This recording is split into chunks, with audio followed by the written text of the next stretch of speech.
லட்சக்கணக்கான மத்திய அரசு ஊழியர்களும் ஓய்வூதியதாரர்களும் அகவிலைப்படி அதிகரிப்பு குறித்த அறிவிப்புக்காக காத்திருக்கிறார்கள். இந்த நல்ல செய்தி தீபாவளிக்கு முன் வரும் என எதிர்பார்க்கப்படுகிறது. இந்த தீபாவளியில் மத்திய அரசு ஊழியர்களுக்கு சம்பள உயர்வு ஒரு மிகப்பெரிய பரிசாக கிடைக்கக்கூடும். மத்திய அரசு செப்டம்பர் மாத இறுதியில் அல்லது அக்டோபர் தொடக்கத்தில் அகவிலைப்படி அதிகரிப்பை அறிவிக்கலாம் என ஊடக அறிக்கைகள் தெரிவிக்கின்றன. எனினும் இது குறித்த அதிகாரப்பூர்வ அறிவிப்பு எதுவும் இன்னும் வரவில்லை. ஜூலை 2025க்கான அகவிலைப்படி உயர்வு 7வது ஊதிய குழுவின் கீழ் கடைசி அகவிலைப்படி திருத்தமாக இருக்கும் என்பது குறிப்பிடத்தக்கது.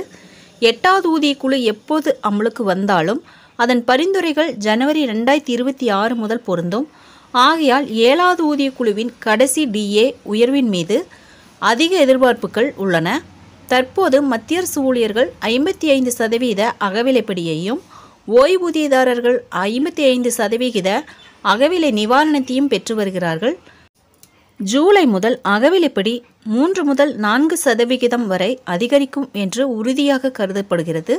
அகவிலைப்படி 4% அதிகரித்தால் ஊழியர்கள் மற்றும் ஓய்வூதியதாரர்களின் அகவிலைப்படி மற்றும் அகவிலை நிவாரணம் 59% எட்டும்.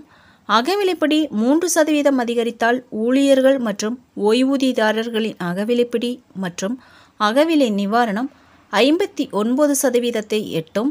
இந்த அதிகரிப்புக்காக மத்திய அரசு ஊழியர்களும் ஓய்வூதியதாரர்களும் ஆவலோடு காத்திருக்கிறார்கள். அகவிலைப்படி 3% அதிகரித்தால் ரூபாய் 18,000 அடிப்படை சம்பளம் பெறும் ஊழியரின் மாத சம்பளம் ரூபாய் 540 அதிகரிக்கும். ரூபாய் 9,000 ஓய்வூதியம் பெறும் ஓய்வூதியதாரர்களுக்கு ஒவ்வொரு மாதமும் ரூபாய் 270 கூடுதல் பலன் கிடைக்கும்.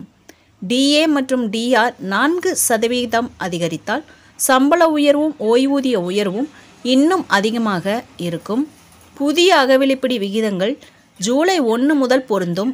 ஆகையால் DA உயர்வு எப்போது அறிவிக்கப்பட்டாலும் ஊழியர்கள் மற்றும் ஓய்வூதியதாரர்கள் ஜூலை முதலான DA அரியர் தொகையை பெறுவார்கள்.